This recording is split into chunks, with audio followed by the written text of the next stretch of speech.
one day, I don't know if it'll be like a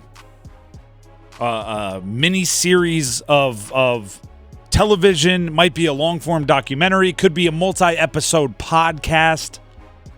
There will be some documentary collection of what the heck's going on in the transfer portal with NC State right now. NC State received a commitment from Hollywood Smothers, Oklahoma Sooner this past year as a freshman, 4-star running back from the state of North Carolina, former North Carolina high school football player of the year.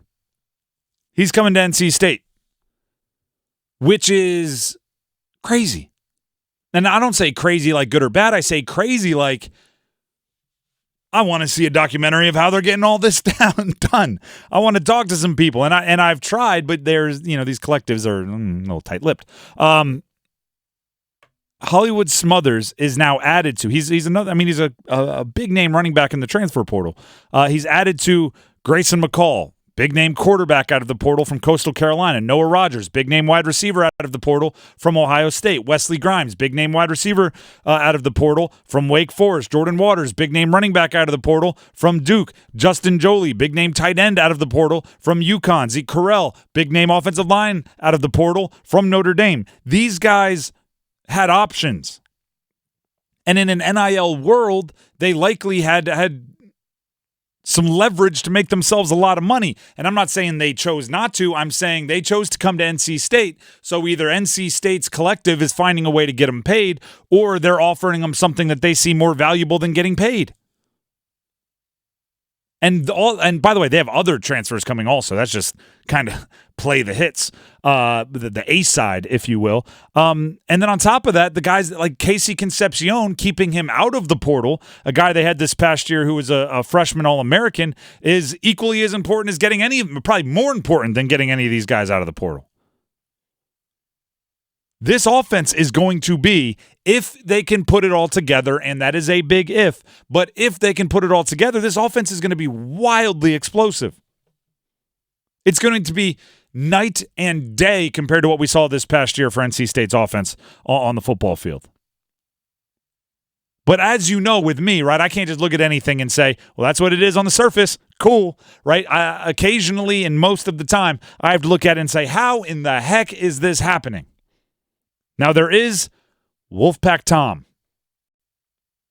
This is a guy that is essentially running the Savage Wolves collective.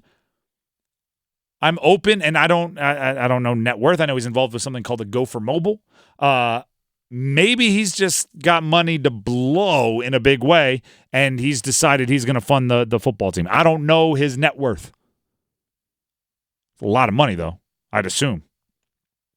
Maybe, again, I got a couple options here. Maybe NC State fans are simply really, really embracing NIL fundraising. More so than darn near any other program in the country. Maybe they've been able to because here's the thing about like these types of fundraising. If you're trying to raise money for your NIL collective to bring in Grayson McCall and Noah Rogers and now another running back in Hollywood Smothers, even though you already got the number 3 running back out of the portal in Jordan Waters. It is very tempting to say someone else will do it, right?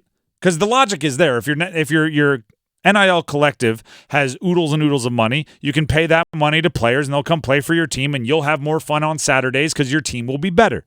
But it's also when you're like, you go to Carter Finley Stadium or any stadium, right? And it holds a bunch of people, like we're talking thousands and thousands. You look around and go, or a lot of these other people can put the money in the players' pockets and then I won't have to and I'll still have the fun on Saturday. So somehow one of the options is NC State fans have really understood that everybody has to participate and they're collecting their dollars and they have the money to bring in this class. That's one option.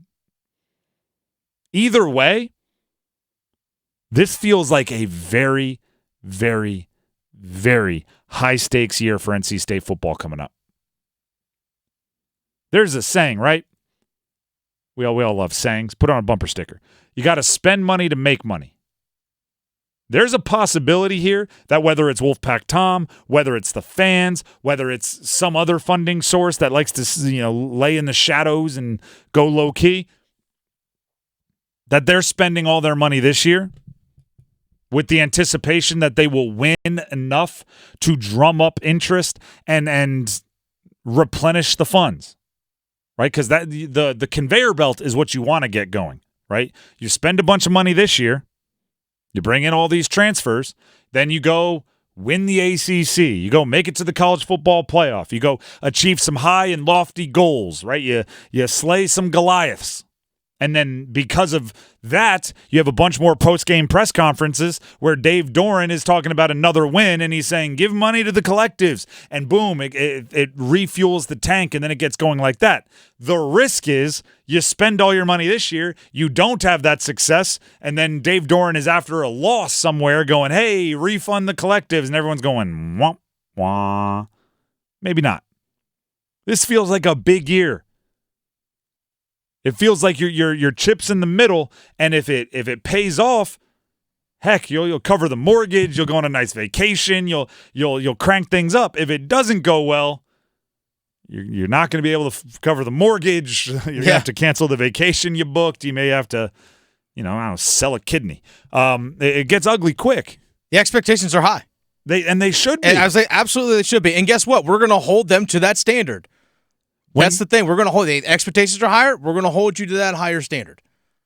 The fact of the matter is, if you're going to make the college football playoff, you're going to have to be above Florida State or Clemson, and probably both. Yeah.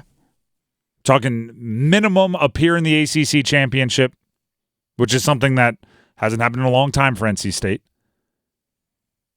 And if you want to solidify, you got to win the ACC championship. The good news for you is you're bringing in the talent to do so. The efficiency, and we saw it the week this season ended. The regular season ended. I've referenced this 10 times, but it just keeps proving true. They beat the University of North Carolina, right? Big, and actually kind of mushed them a bit, right? They mushed Carolina pretty good. Brendan Armstrong, everybody rallied around him. It was a cool moment. After that game, Dave Doeren said, hey, I need 5,000 fans of NC State to give 1,000 to the collectives.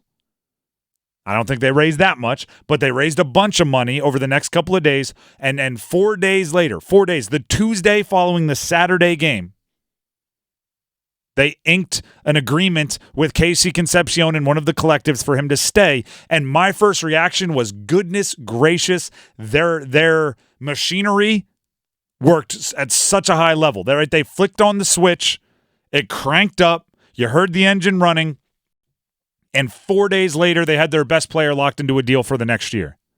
And the fact is, they have not turned off the engine yet. All right, we Jordan Houston was already in the portal. This guy's in the portal. We have guys coming. We need a running back. Boom, Jordan Waters.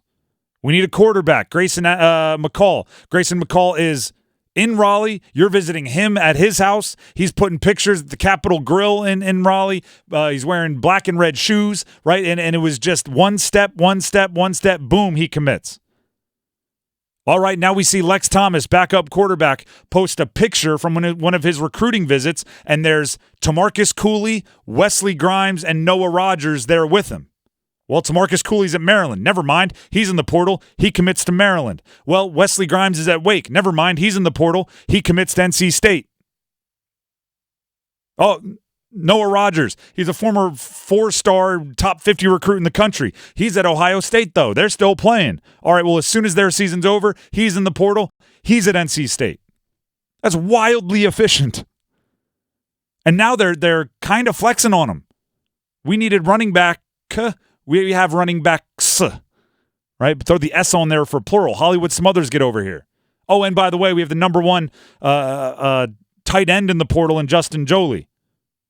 Do you know what is the only thing I've seen that maybe fans are a little upset with from the transfer portal for State? Something Justin Jolie tweeted. You know what he tweeted? And I'm paraphrasing here. What's that? I don't know what everybody's talking about. Zaxby's is better than Bojangles. That's probably the only thing that got fans a little up. I mean, those are fighting words. Other than that, they got to be happy with just about everything. Just about. Just about everything. And you know what? You say they've revved the engine up. Yeah. Yeah. Revved it and haven't stopped. No, they haven't stopped. What's next? What else do we need? That's what the portal is, or the collective is asking the coaching staff. What else?